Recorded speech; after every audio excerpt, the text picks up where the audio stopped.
COVID-19 has exposed several sectors of our economy, and the fact that maybe we've gotten to the time when the talk about going cash light or cashless or using little cash in operations has really come to hit us. But how prepared are we as a country in terms of going cashless? Do we have the infrastructure in place? And what role are institutions like the Ghana Interbank Payment and Settlement Systems doing to ensure that this dream, this vision, this wish materializes?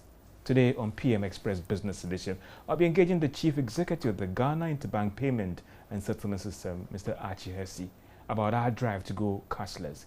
A myth, a reality? How prepared are we for this? We'll take a short break and we will be right back.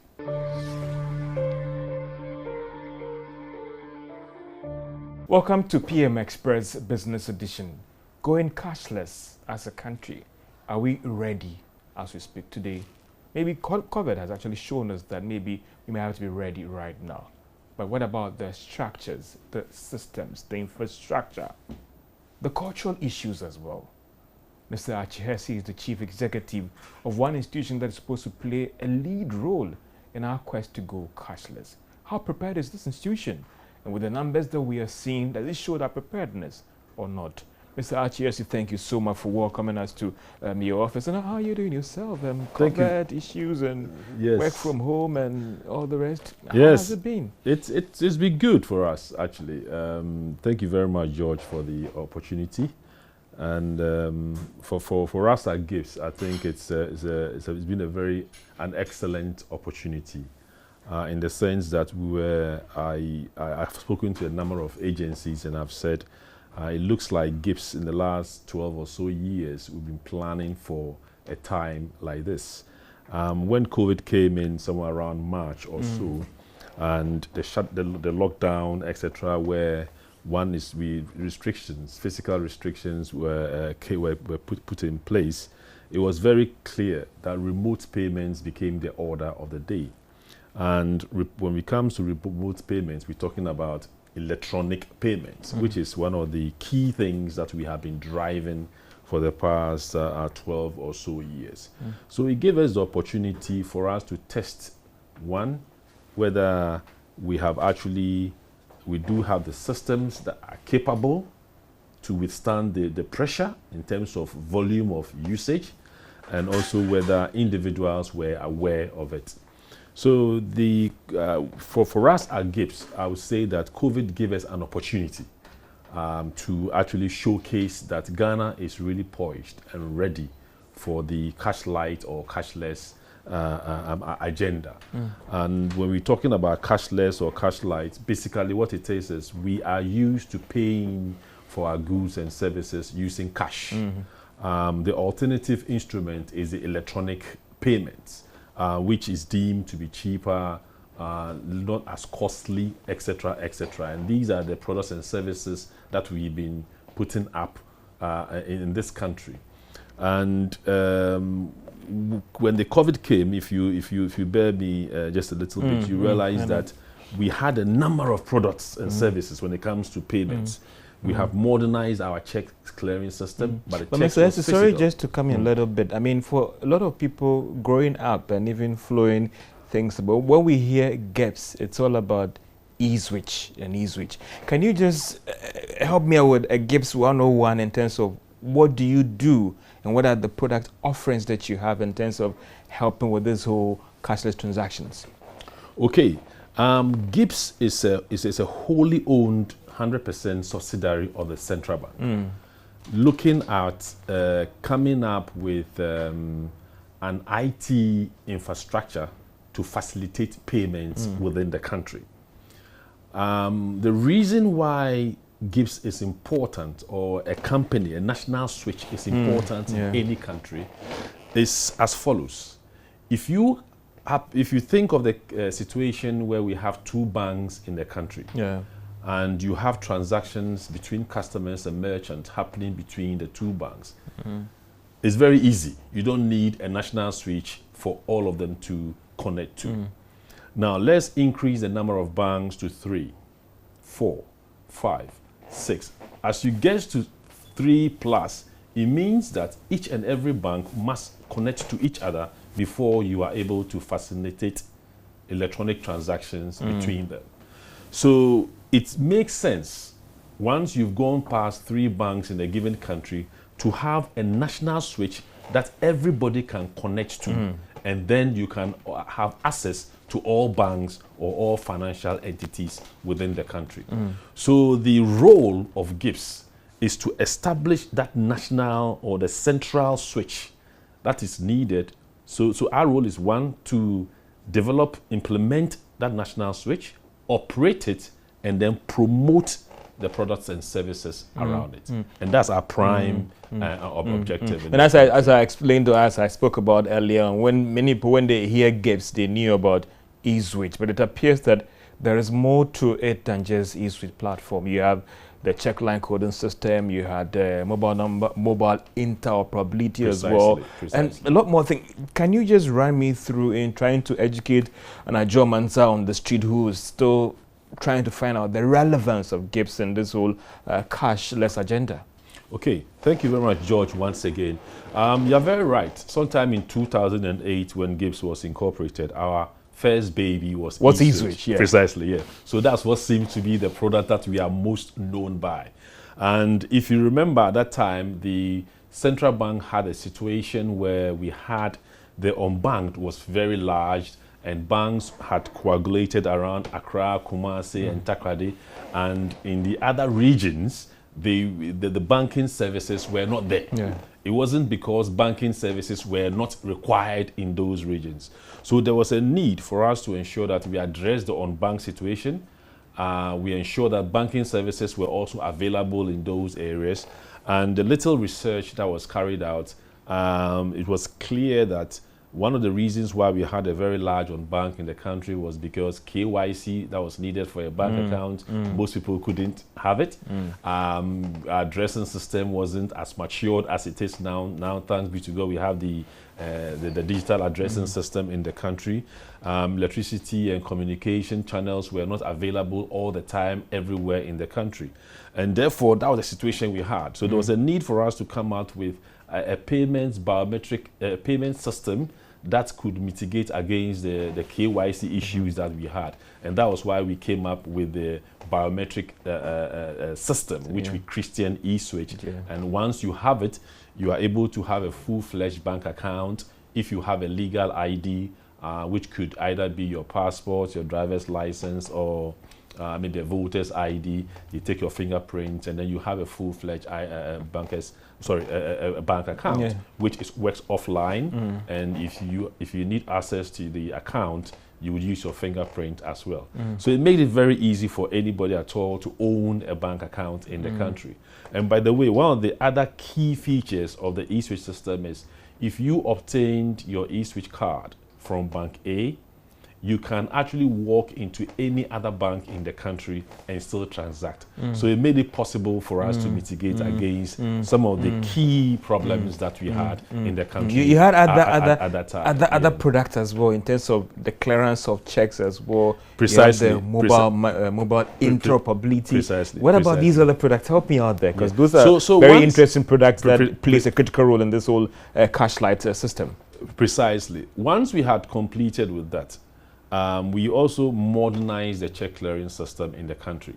At that time, it was being cleared at the central bank, where on daily basis, all the various banks will carry checks physically to the central bank for clearing to be conducted. We truncated it, which means that once you present your check to your banks, the physical check is kept at the bank and it's scanned, and everything becomes electronic. So that the clearing process became faster. Before we implemented the upgrade, it used to take about 3 to 5 days before checks were cleared within Accra, never mind about the regions. Once we have completed that exercise, checks were now clearing next day, and we even had the express service. We also introduced the ACH direct credit. That's a bulk batch file service, which is electronic as well. Direct service before the ACH direct credit as well. This is a service that was being used mainly for salary payments. And if you cast your mind back to 13, 14, 15 years ago, or come payday, if you are not with your employer's bank, Yeah. you will receive your salaries a couple of days later. Yeah. But once we introduced the ACH direct credit, which we had a standard version and the express version as well, everybody received their salaries at the same time, irrespective of whether you were with your, your employer's bank or not. We also introduced the ACH direct debit for repetitive payments, where you can set up mandates for fixed amounts to be paid on monthly basis, or it could be a mandate that you have signed a mandate whereby I'm not quite sure how much I'm going to use, but come the end of the month, please pay however I have used, etc. So these are all attempts that we did to modernize the payment systems in the country. I'm just going through it in a chronological order. Yeah. Once we've completed with that, we also ensure that the ATMs and point of sale devices in the country were all interconnected. Before then, if you belong to Bank A, you can only use Bank A's ATMs. If you remember all these times. But now it doesn't matter where you obtain your EMV card from. You can walk or go to any bank's ATM or point of sale device and still transact. Then we realized that we were solely reliant on international cards, which means that in order for us to clear and settle, there was a need for the transactions to go offshore, come back back into the country, etc. So we then devised our own homegrown EMV GH-Link EMV card, chip and pin card, which we christened GH-Link. So in Ghana, we have the GH-Link network that ensures that all the ATMs and the point of sale devices and the e-commerce engines are connected together. And on the card side, the issuing side as well, we have christened it GH-Link. It's similar to, you have a Visa card and you have a number of Visa ATMs. So the issuing and acquiring both have the same name. So we modernized the card payment stream as well in Ghana. We have our own homegrown card. As soon as you transact, it is processed. It is when it comes to processing and settlement, it's all done within the country, and you can just about walk to any ATM at all in the country and still have access to your bank account. And we are working with the banks to ensure that they issue the GH-Link cards to every bank account holder. Fast track, we then introduced the GIP, the Gibbs Instant Payment. You know, in the world of payments, you can divide it into three main groups. We have the clearinghouse payment stream, which I have described, the checks, the ACH, and the ACH direct debit, and the ACH direct credits. Then we have the cards payment environment, which we have, I've also spoken about the GH-Link on the issuing side and the GH-Link on the network side, acquiring side, where the ATMs, the point of sale, and the e-commerce are connected together. Then lastly, we have the GIP, or the real-time world. The real-time world is where the future is. That's the future. Because don't forget that we want to replace cash. That's the whole agenda of the cashless. Reduce the use of cash. If you want to reduce the use of cash, what is cash payment? Cash payments are physical and it's instant. So if you want to move it into you want to replace it, it must be same or better. So if you look at check payments, they are not instant. If you look at cards payments, they are not instant. But in the real time, they are instant but electronic. So the first instant product that we came up with was the GIP, that's the Gibbs Instant Pay. And individual bank account holders, you can log onto your PC or your apps or your internet service, and you are able to transfer funds from my account into your account instantly. And you can have access to it at the same time. That was the first product that we came up with when it comes to the real-time rails. Then we realized that mobile money is also another instant product. And a few of the telcos have actually taken the lead to offer it. But they were not interoperable, which means that they were working in silos. So what we did was not to mimic what they are doing, because they've already started it, but to ensure that we interconnect them to create convenience within the country. And the first thing we did was to ensure that all the mobile money networks are interconnected. You can move funds from one to another. Secondly, we ensure that you can now interconnect the mobile money environment to the GIP, that's the bank account environment. And don't forget, we also have the eSwitch platform as well. And thirdly, we also connected them, which we call the financial inclusion triangle. So when it comes to the real-time payment systems ecosystem in Ghana, the GIP instantly interconnects all bank accounts. The mobile money are also interconnected. The two platforms are also interlinked. And then we've also connected both to the eSwitch platform. So it means that once you are in Ghana and you have a bank account, or you have an eSwitch account, or you have a mobile money account, you can just about transact with anybody at all. And that became the rock hard, solid, platform that we are all now riding on to drive digitization in the country. How do we draw the line? In one breath, someone to see you as a regulator, let me use in one breath, you also be seen as a player, and even engaging all these commercial banks. I do remember in the past there were issues about eSwitch and POS machine, who buys it and all the rest. Where do we draw the line? Are you seeing yourself as a regulator or a player or a lead role play? Let me use that in quote in all these whole things that you're doing, because there are some players or some banks who have not been comfortable with the approach in which things are being done. There's a difference between approach and actually the organizations. So I will start with the organizations as it is. The central bank is a regulator. The banks, you know who the banks are. Players. They are players in the financial sector. Now, in at every central bank has a role to ensure that the financial systems needed for financial transactions to happen are safe, sound, and efficient. Now, we have a situation like I explained before, that the number of banks in the country are more than 2, 3, and they are growing.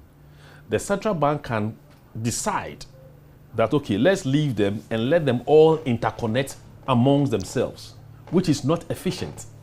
So the prudent thing that is done worldwide is to set up a national payment system switch that then becomes a shared platform for all the banks to connect to have access to each other. In a number of jurisdictions, that national switch is owned by the central bank and the banks within the country. In other jurisdictions, it's only owned by the banks, and in very few, it's owned by the central bank. You very well know that when we started, the banks were not quite sure what this whole thing was about. And that was when the central bank took the initiative, because they had the foresight of what was going on. And that was why we had these angst. But when it comes to what we are experiencing now, where any bank wants to connect to another bank, all they have to do is, we had the connection already because we are already connected to GIPS. So they have now realized the advantages of having a national switch, which is that's why I call it GIPS Interbank. So it connects all the banks. But now most interbank companies are also broadening to become a shared platform for all the players in the country. So the banks then realized that, it really makes sense to have an entity like GIPS because it makes our lives easier. All we have to do is to connect to GIPS and we have access to all the banks. But as we transition from the clearinghouse to the cash payments and we came to the real-time payments, the entities that were key in the real-time payments were the fintechs. I see. So they then, like the bank, said, what are we doing? What is the role of GIPS? So we had to go through that same cycle again.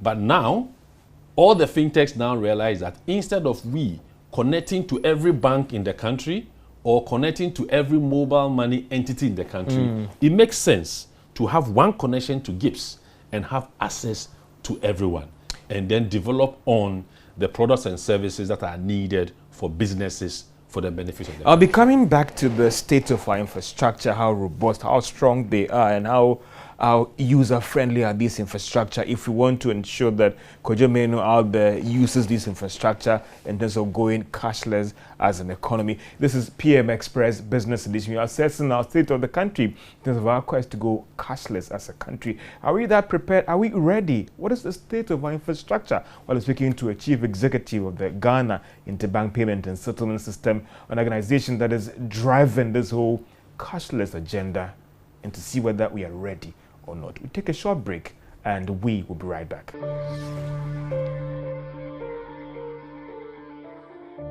Welcome back to PM Express Business Edition as we look at going cashless as a country and our readiness or the state of our systems, our infrastructure for this dream. Will we live for it to pass, or maybe it's just a myth? How prepared are we? Mr. Achihesi is the chief executive of the Ghana Interbank Payment and Settlement System. And we're talking about the kind of infrastructure that we have right now. I mean, we hear about ISO, and I remember a time ago there was a program and let's talk about how robust they are. In terms of moving money across, and I mean, what is the state of our infrastructure right now in helping this whole cashless thing? Right. When you talk about infrastructure, we have a number of segments. If we have the center, that is GIPS, that everybody is connected to. Then you have the banks, the fintechs, and the mobile companies that are connected to GIPS. And they in turn have an infrastructure that is accessed by customers and merchants. So you see the three stages. I can talk about the infrastructure that we have at GIPS. And so far as I'm concerned, if you remember somewhere around 2018 or so, when we were about to launch the mobile money interoperability project, we had to refresh all our servers. And we bought brand new state-of-the-art servers that would last us roughly 10 years before they are replaced again. Our applications and the various fraud systems and everything were changed. So far as we are concerned at GIPS, I know our systems are are very robust, and we've used it for a number of years now, and we haven't had, touch wood, we haven't had any serious glitches.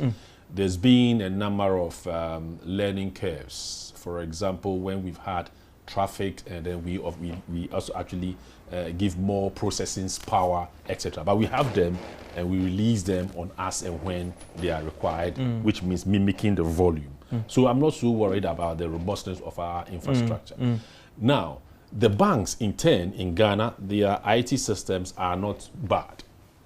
But what they are not bad, but they are good. Okay. Yeah. I want to get that clarity. Yeah. Yes. Yeah. What I'm saying is that you might have the servers, etc. But as we are increasing the number of products and services, there's a need for you to manage, develop new applications, tweak them, test them, etc. before they become available to customers. So let me give you an example. Somewhere in March during the COVID, we launched QR code, which means GIPS was ready. The applications from the issuing side and from the acquiring side. The acquiring side is generating the QR code for merchants and linking them to either their bank account or their mobile money wallets.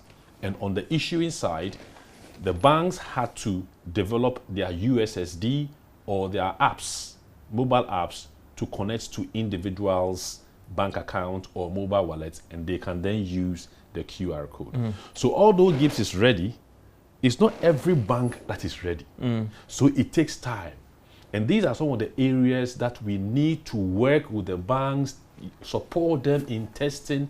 That time of managing the project before it goes live is where I think we need to put in more effort. So you have them.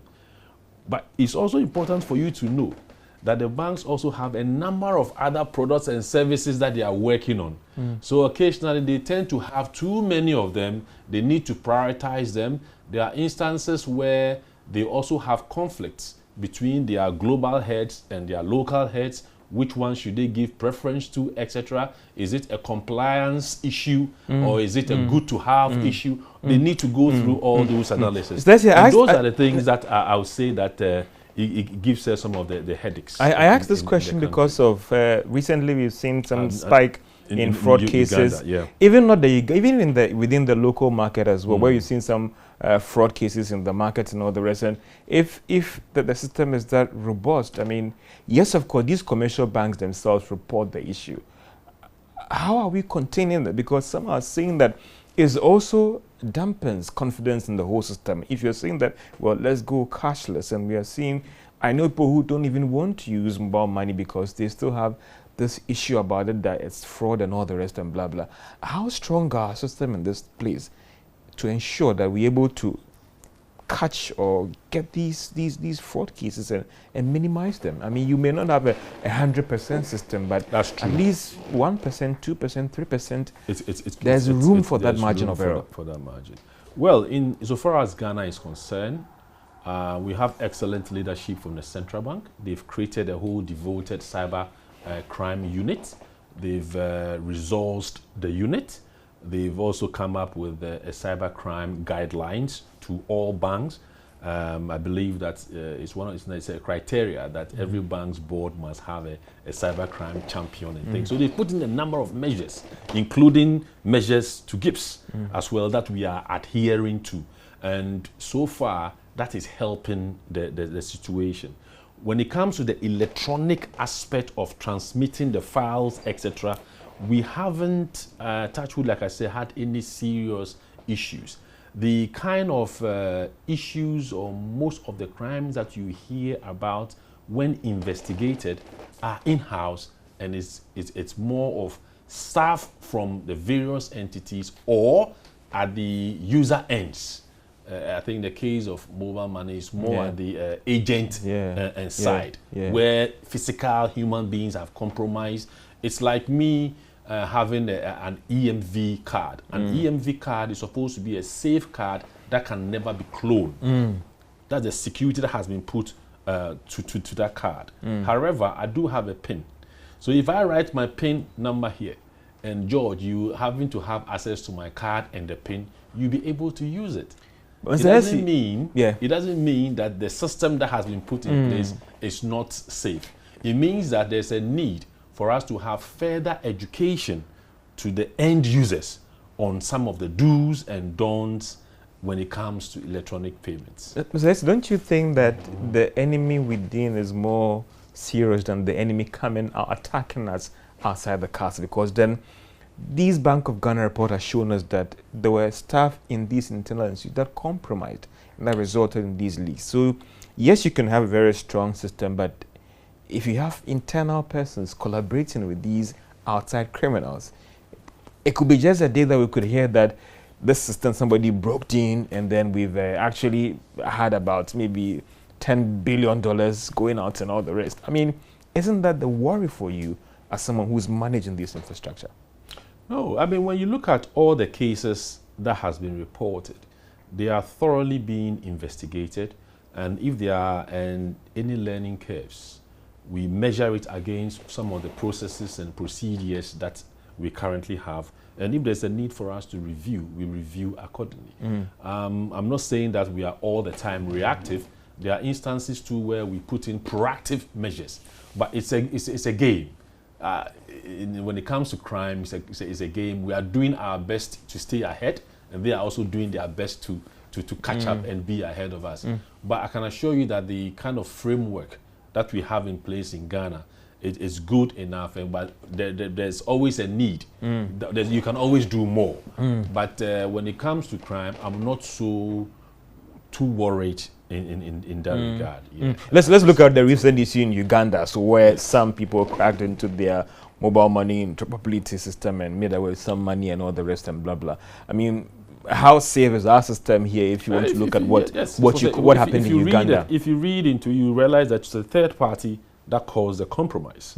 And that's always one of the weakest links. What happens really is that we all talk about we are ISO compliant, we are ISO compliant. Yes, we are. But the third parties that we work with, are they also ISO compliant? And that's why the central bank has rightly taken the initiative and saying that all the fintechs in the country needs to be licensed and they need to go through ISO certifications. And it does the right direction. There was an instance too that happened in, I think, South Africa, where it was happening with KFC or so, where they had all the accessibility. So the third party, it's always a third party. So there's a need for us to ensure that all third parties that we work with are also certified or follow the same guidelines that we do as well, and not just the main players in the system. Now we have mobile money, we have mobile firms, we have commercial banks, we have fintechs and all those things.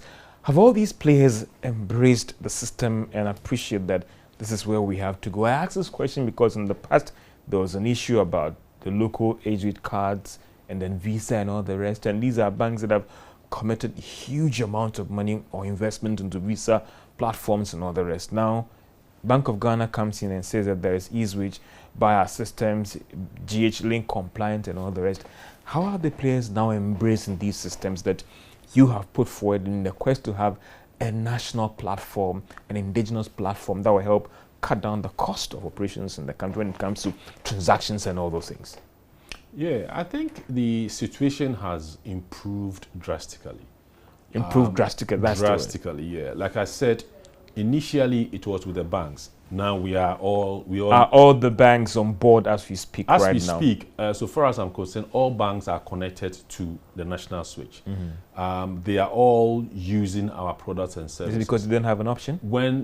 No, it's because they see the benefits in it. If I go through the products and services, which bank in Ghana now would want to take a briefcase and take their checks to the central bank to go and clear? Which banks wouldn't want to use the ACH direct credit for salary payments for the salaries that they have in the country? At the moment, the banks, yes, when it comes to the EMV or the chip and pin cards, they started with the international cards, but they've realized that, hey, majority, if not 90 plus of the transactions of my customers are within Ghana. So why don't we, and we have our own chip and pin card called GH-Link. Why don't we issue that to our customers so that 90% of our transactions are going to be in cedis, and we also have control over the cost.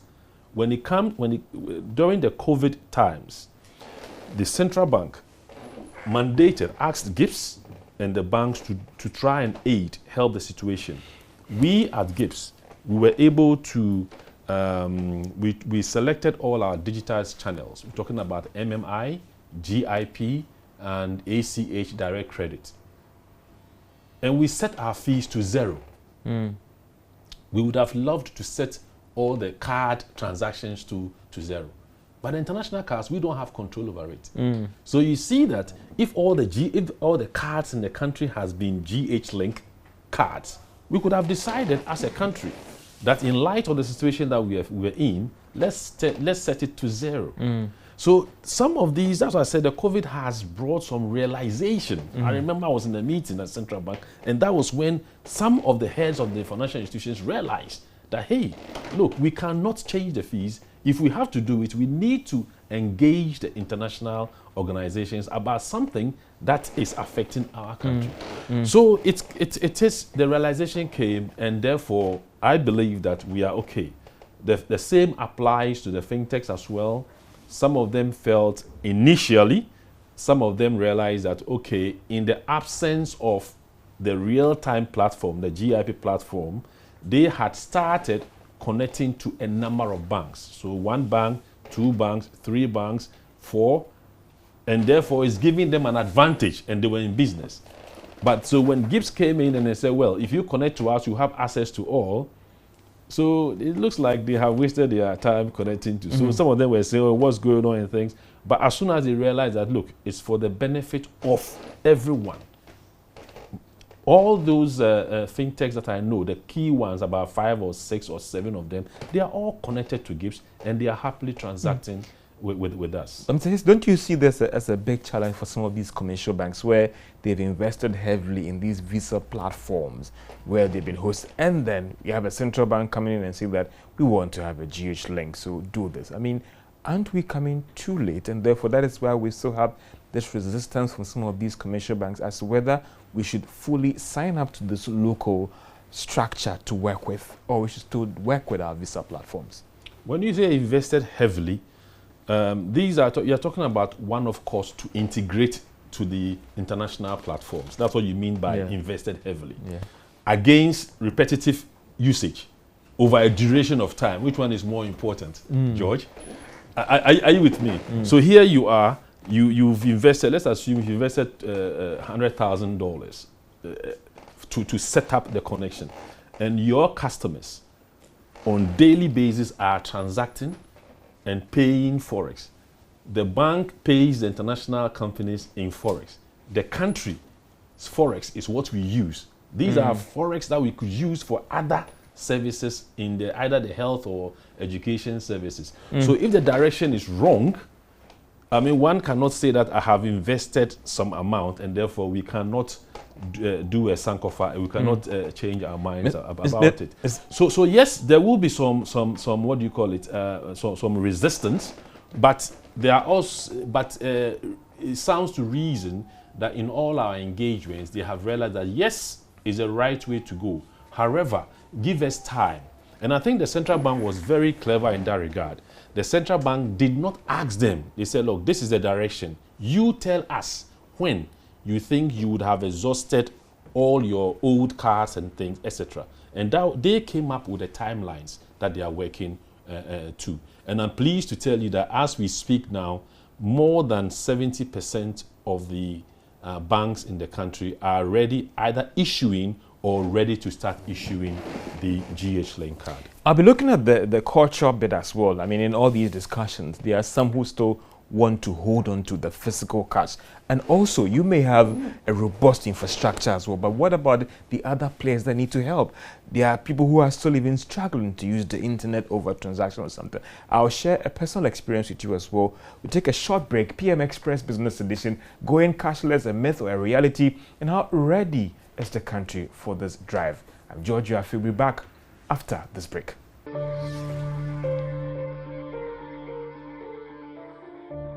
Welcome to PM Express Business Edition, going cashless, and whether we are ready for it as a country or not. I'm speaking to the Chief Executive of the Ghana Payment and Settlement System, Mr. Archie Hesse. He's telling us what they have, how strong their systems are. But again, what about the cultural thing as well? Mr. Hesse, there are a lot of people out there who still want to hold the physical cash. I'll share one experience by one of my lecturer of Mount Campus said that they did a research for a bank and they realized that the women in that village really prefer having a physical branch in the village, because when the other bank came and took the money away, they could not connect that. When they go back home, they told their kids that the money is over there. And therefore, the physical evidence, there's a cultural thing as well in having the money in the bag, having the money in your pocket as well. This whole craze about cashless. How is GIFS together with the Bank of Ghana again working to deal with that, where there's the cultural thing where people think that I have to hold money? Yeah, George, thank you very much. That's a very good question. We're talking about change management here. And it's one of the things that the Central Bank and the Ministry of the Finance, Finance, when we talk about financial inclusion, they have an annual education department that's looking at us at that. But I think we've been very lucky with the COVID in that regard, because you earlier on you were talking about a personal experience, and I also share my personal experience with you, where on monthly basis what I do is I go to the bank and withdraw X amount of money and cash. Quite a lot, maybe some would say. Not a lot, yes. That I use to pay all the support services that I receive at home and around me. And that has been the norm, because I think they prefer to use cash, and although we are driving a cashless agenda, I just pay them via that mode. But when the COVID came, I sat down and I said to them, I called them and said, well, under the circumstance, if you don't mind, I can just log into my bank's app and I can send you your monthly stipends via your mobile money. And they all agreed. So it took me about an hour or so, because that was the first time I had to set them all up as billers on my mobile app, and then I started paying. In the absence of that, for each payment, you need to have an OTP because of all those security issues. And after the hour for the first month, consequently, anytime I want to send them all or ask them to make payments to them, all I do is just go into my app, and within a second it's paid, and then you get a call or a WhatsApp says thank you, received, etc. So you can see that the COVID gave us an opportunity for us all to change. That's one. Secondly, as you drive and you buy things from the shops, there were a number of shops that we've always paid via cash.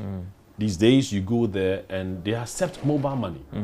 You want to buy 2 packets of water, you go there, the water lady or guy would put the water in your car, and then you ask them their telephone number and you make payments, and just within a minute or two they say, oh, I have received it, and then that's it. So we all changed. The situation changed us. And the best of all is the fact that now that the effect of the COVID, thanks be to God, is reducing in the country, that habit has been adopted and is being kept. So it has helped us. And if I look at the volumes of mobile money payments from January to September 2020 compared to 2019, this is a gulf of a difference. But don't you think that when COVID is over, we'll get back to the situation where Kojo Menu would move from Medina, drive all the way to Accra to pay someone 1,000 Ghana cedis?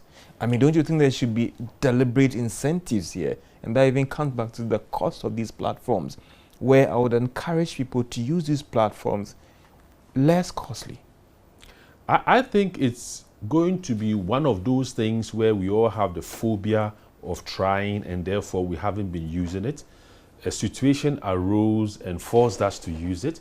We've all realized that how convenient and how easy it's made all our lives, and therefore it's something that has come to stay. And I strongly believe there's no way. Don't you think that leaving people's will, it might not be the best place, but deliberate incentives can still be put in place to encourage people to continue using these platforms?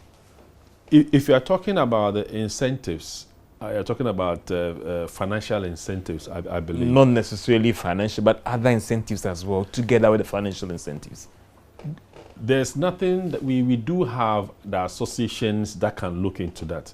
But so far as GIBS is concerned, that's something that we can work with our stakeholders. But we strongly believe that the value in terms of convenience, for me, it gives me so much pleasure to sit in the comfort of my home and make all the payments and everything is done, as opposed to driving through banks, going, signing a check, somebody bringing the cash, you collecting the cash, you counting it and ensuring that it's the same amount before physically giving to the person.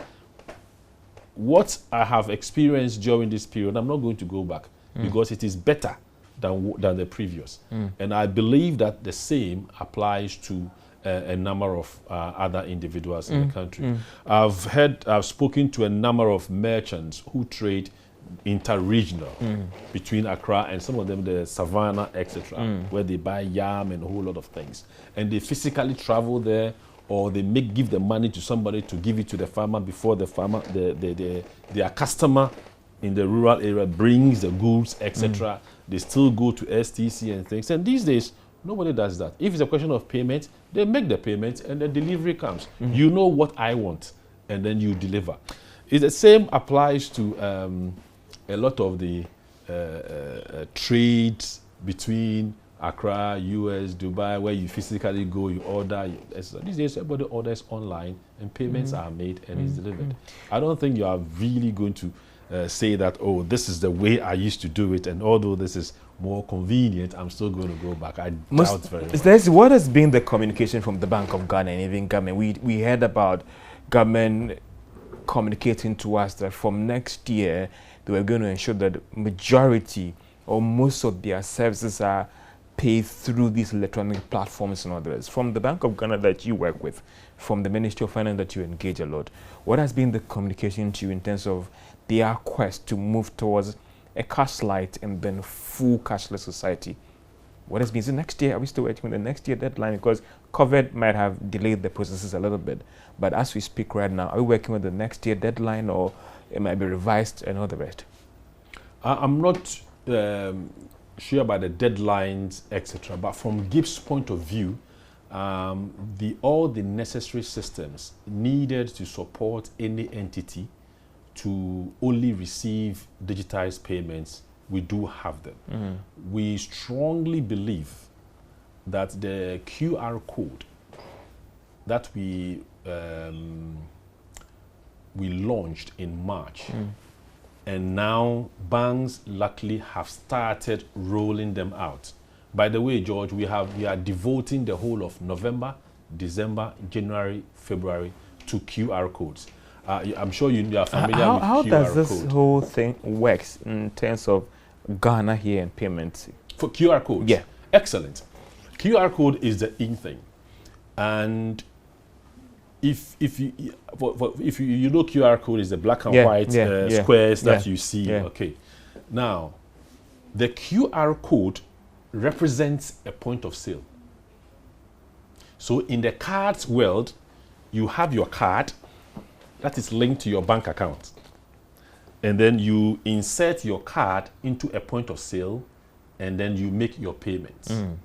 In the real-time world, your bank account or your mobile wallet is linked to your phone, either your mobile app, by your bank's mobile app, or your USSD. The QR code on the merchant side is also linked to the merchant's bank account or the merchant's mobile wallet.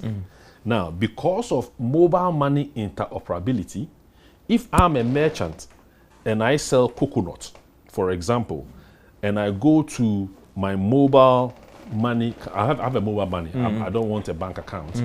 My mobile money entity, payments provider, would issue me with a QR code that is linked to my mobile wallet.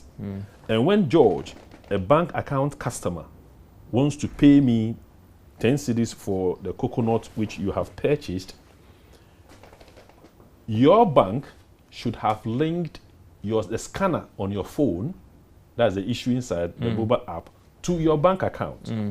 Or your bank might have a USSN. So when you see the GHQR, that's the Ghana's QR code, we do have the black and white for smartphone users, and at the bottom we have I think an 8 or 9 digit number for dial and pay users.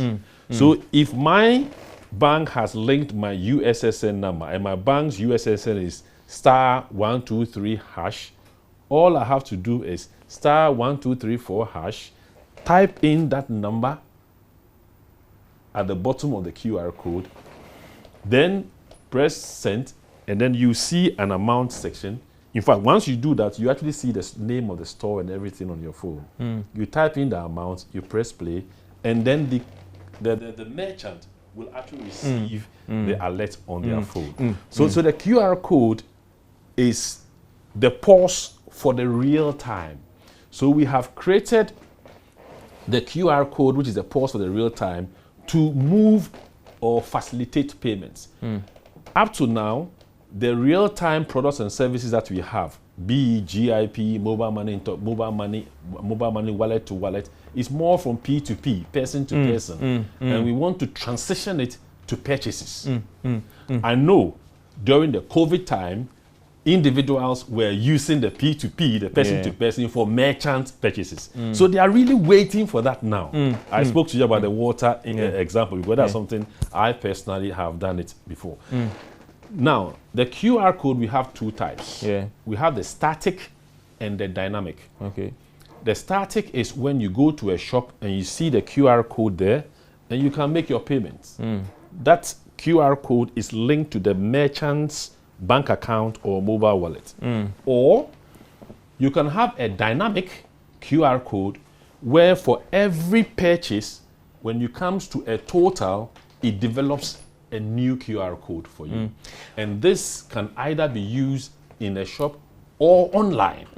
And you can scan on your PCs as well. So, Mr. Hesse, I get from you that if today a government says that we are going cashless in terms of having about 70% of our transactions being paid to all these platforms, are you ready for it? From the national switch point of view, we are ready.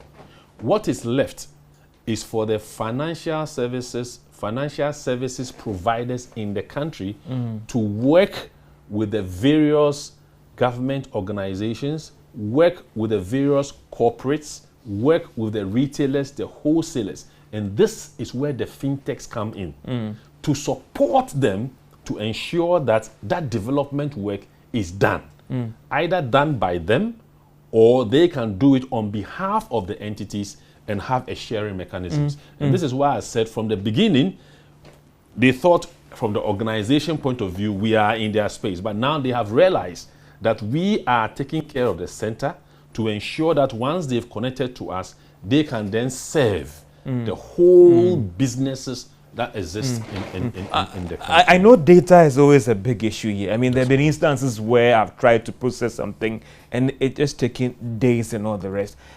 How are you also working, not from your system, but because they complement your system, with these other players to ensure that some of these problems are addressed? If it's about boosting their capacity, having a state-of-the-art system where you can even do an off-site transaction, what about that one as well?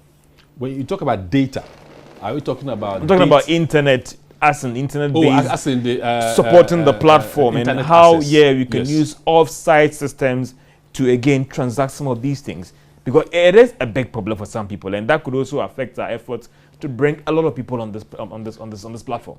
Yes, and that's why you realize that the central bank had the responsibility of establishing the Payment Systems Advisory Committee that comprises of Ministry of Finance, the communication represented by NITA in there, to ensure that the IT communications infrastructure needed countrywide to support internet access. Yes, we are all going to be heavily reliant on it, and it's not impossible. And I'm not surprised I'm hearing that there are instances where certain sectors of the economy are even going to get free internet, etc. So these initiatives will go a long way to help, because once you can have those free internet services, it means that you can make payments free. I looked at the numbers, the growth in the numbers, volume transactions of all these various products, and they shot up significantly. For you, what was the drive in this? Was it COVID, or the fact that people have seen that how seamless is it to use it? I think there are two factors. One, we set our fees to zero, and two, there was a need for it. Are you going to continue with the zero fees? Because I knew that you reversed it. Yes, we have reversed it, and we haven't seen any. In fact, it's growing. So it means that there's a real need for it. Precisely, there's a real need. And if we need to look at, if I don't even need to look at, carry out any research to know that the growth there's a lot more latitude in the country for digitized payments. And that's why we are working with supporting the fintech so that they can support all the various government and corporate entities to make sure that they develop their systems and link it to ours for the benefit of individuals. It looks like cost is not a challenge here for those who see the need to use these platforms. Well, when it comes to IT, you know there's economies of scale, that there's an initial cost. But in the long run, or the medium or long run, it's always beneficial. One of the things that we've also said was that as volume grows, there's a likelihood that our prices will come down.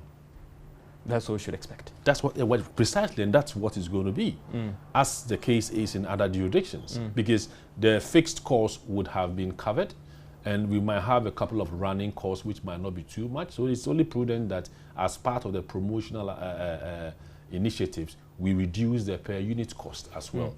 But we are looking forward to the volumes growing to get to the levels that we expect. And as we wrap up, Mr. Hesse, for the end of year numbers, from what you've seen so far, are you going to see a significant jump in these numbers? Ease wage, mobile interoperability, the clearinghouse, and all those things. Is that what you're seeing from what you have on your table right now? Yeah, from what I have on my table, the statistics are very interesting. You would see that the volume of checks is reducing.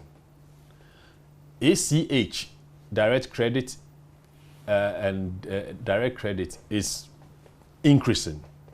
And we have recently introduced, you know, the ACH, like I said, is batched and it's sessional, it's in sessions. But industry says that we like this product, but because it's in session, we have to present at this time up to this time. We want a situation where we have a batch system, but it's time independent, which means you can present and receive at any point in time. And we have launched that product, I think, a month ago. So we believe that the ACH direct credit, which is an electronic electronic transmission, is going to grow, and the trend is going to increase. In the case of GIP, which is account to account, if I want to send money to you now, although the volumes are growing, it's not growing as much as mobile money. Because I think in the mobile money area, there's more convenience. What do I mean by more convenience? I know your telephone number, so I can send you money. I don't know your bank account, so there's a lot more engagement that needs to be had before I can send you money. So we have introduced a new system called Proxy Pay, that your telephone number can now be your bank account number. Okay. So you just maxed it. Okay. And banks have started rolling that out as well. So we are creating convenience in the GIP, that's the instant interbank arena as well. So it's our belief that as we are creating convenience on all these digitized platforms, usage would increase. Of course, we'll promote, we'll advertise, we'll let people become aware of, etc. But the game really is going to be the QR code. And for you think that we are ready right now for I think we are ready. And I was going to say something before I think I lost my this comparing eSwitch. I keep hearing comments, oh, eSwitch, is it still around? It's dead. Is it dead? And I laugh. I mean, over here I have some statistics which I'd like to quote for you. And this is from Gibbs, a comparative summary of Gibbs performances from January to September, 2019 versus 2020. So let's look at the volume of transactions for 2019 for eSwitch. It was 7.5 million.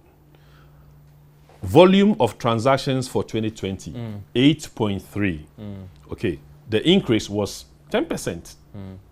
However, let's look at the value. eSwitch value, the value that actually went through the eSwitch system, 4 billion. Is it billion? 90, I think it's billion. 2020, 6.1 billion. Now, just hold on a second. Let's compare it to mobile money. Yes, mobile money. Mobile money volume, 2019 is 5 million. Mobile money, 2020 is 26 million. However, let's look at the value. Mobile money value is 443 million in 2019 and is 3 million in 2020. 3 million compared to eSwitch value, which is 6 billion. Sorry, it's 3 billion. So it's more than half. So the mobile money area, high volume, but the values are not as much. In the eSwitch environment, the volumes are not as much, but the values are heavy. It's also we have to draw the curtain down on this guy. It appears that from what I've heard from you, I'm convinced that as a country, we might even be ready than ever before in terms of going cashless. And I believe that you've been educated, you've been convinced. So digital payment might be the way to go in our quest to go cashless as an economy. Mr. Achies is Chief Executive of the Ghana Interbank Payment and Settlement System. I have George Yafe. Have a great day. This is PM Express Business Edition.